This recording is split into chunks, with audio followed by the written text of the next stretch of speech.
It's showtime. Hey everyone, Django Fett here, hunting down games, comics, TV shows, movies, and more, and it's time to review Star Wars Omnibus books related to the Rebellion era, with the first one being Star Wars at War with the Empire, Volume 1. Now this review will be much like my previous Omnibus book review, so I won't be spoiling anything, and for each story I will address the positives and negatives, then give my opinion of the entirety of the Omnibus and the rating at the end. Let's read the publisher's quick summary of this book. The Empire rules the galaxy, but the rumblings of a rebellion can be felt from Raltier to Shisharal, and even to the galactic throne on Coruscant. War is coming, and it will touch everyone, great and small. Collected here are stories of the early days of the Rebel Alliance and the beginnings of its war with the Empire, tales of the Star Wars galaxy set before, during, and after the events in Star Wars A New Hope. So this omnibus came out in 2011 and contains Empire comic issues number 1 through 6, 10 through 11, 13 to 14, 19 to 22, 24 to 25, and 31. Now, if you didn't know about the Empire series, this was a series that was a loose set of stories centered in the Rebellion era and came out back in 2002 to 2006, with the Rebellion comics coming out after the end of the 40 comic Empire run. These stories are on the various perspectives of the Imperials and Rebels throughout various times in the Rebellion era. And I remember enjoying this series quite a bit, and it was nice at the time to have Empire and Republic comics coming out at the same time and being completely different, but man, those were good times. A lot of good stories for both of those series. That was the golden age of Star Wars comics. Anyway, let's get into the stories, as the omnibus contains 10 stories in total. So the first story is Betrayal. This is set a few weeks prior to the Battle of Yavin and is written by Scott Allie and drawn by Ryan Benjamin. Now, in this story, Grand Moff Trachta, who you remember from the Gross Prison story, and tells of how he ascends from there and concocts a plan with the other Moffs to take over the Empire and get rid of Palpatine and Vader. Now, unfortunately for them, this isn't the only betrayal, as the title implies. Scott Allie did a few good stories with another story I will mention later, and as well as Tales number 11 and Republic number 50, The Defense of Kamino, which introduced ARC troopers, and a very good read. I just really liked this story, and at the time it really worked with the twists and turns it takes, and I think it ages well and very well done. You even get glimpses of Vader's past from episodes 1 and 2, as episode 2 was the latest movie to come out at that time. And you really feel it enhances his character and makes up for not having to see his face. That is when Darth Vader is shown at his best. The next story is Princess Warrior.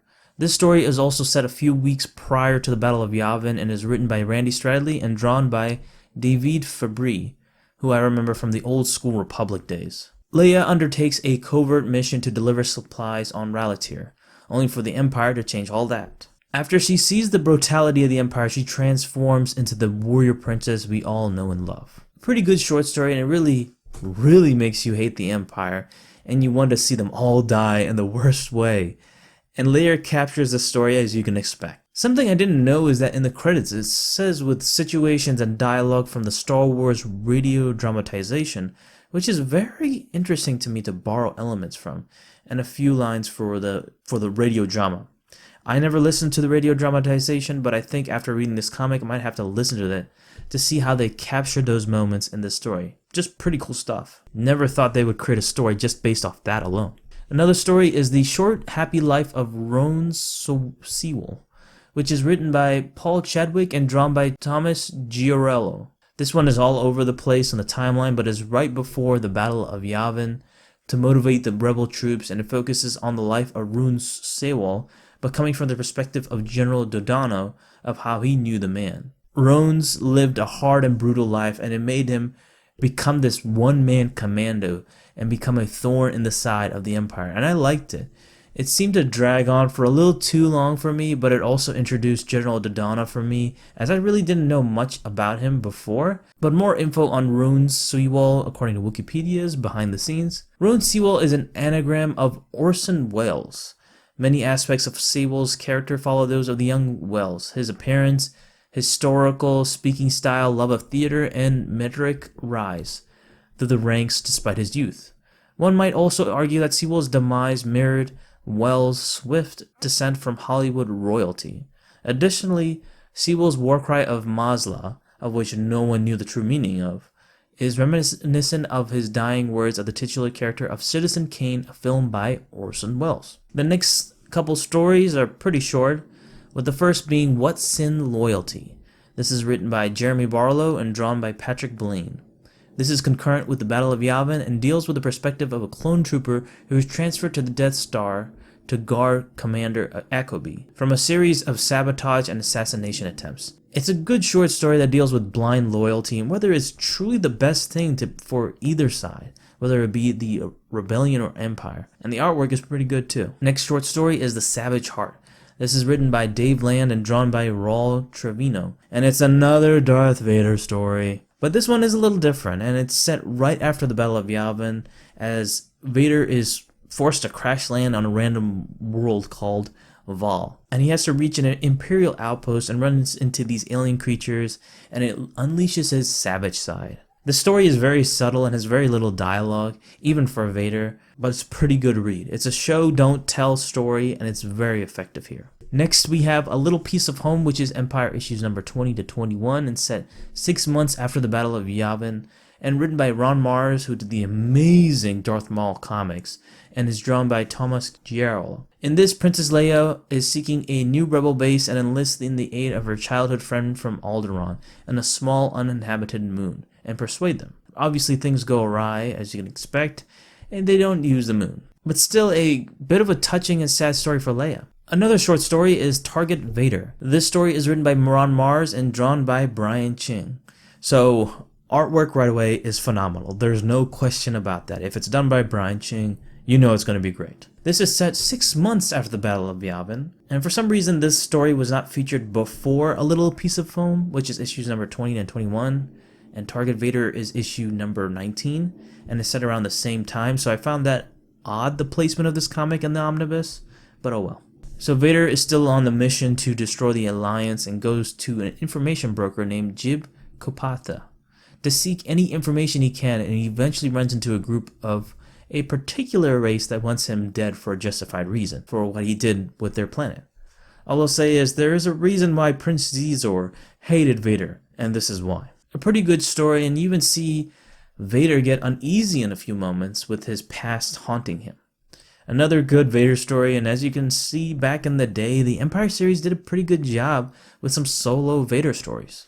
Next story is Alone Together, written by Wells Hartley, which is the surname of Randy Stradley, and drawn by Adriana Mello. This story is also set 6 months after the Battle of Yavin, and it introduces Dina Shan, who would become an important character in the later bit of the Empire and Rebellion series, and focuses on Dina as she is a naive rebel and learns from Han, Chewie, and Leia as they go on an adventure together.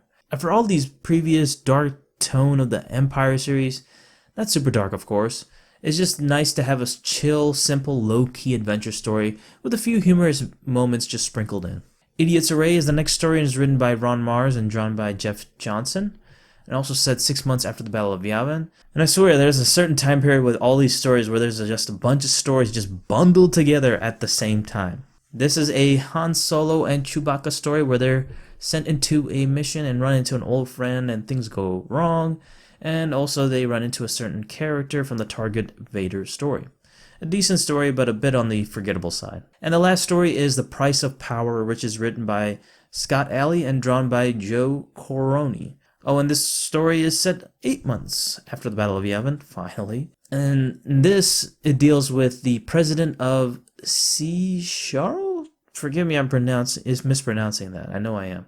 With the Seashar, a velociraptor-like species, as he doesn't know whether to do business with the Empire or the Rebellion. Pretty simple story, but I do wish there was more to this, as it feels a little rushed to me. And that's all the stories. I have to say, I really enjoyed this omnibus the whole way through, and there really isn't any bad story in this, which is great. Mostly good to decent stories with some pretty decent artwork, and nothing bad I can really say about it. So I am giving Star Wars At War with the Empire, Volume 1, A.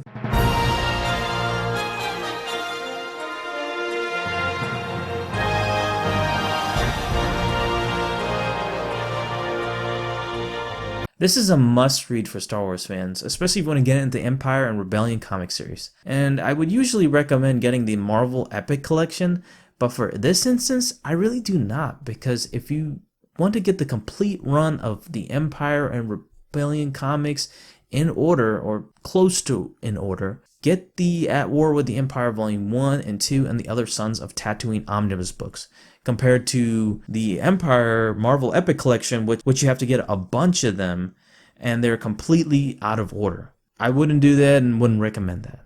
It's a little expensive, but you might get lucky on Amazon or eBay on getting those omnibus books. Or you can just get the digital versions or just download the entire comics like I did. Next review I will work on is not the Empire series, unfortunately, but the Hexar Dusk comic book. So I want to focus my time and effort to do Hexar Dusk. Then I will continue back and review the Empire series, with next being At War with the Empire Volume 2 after Hexar Dusk.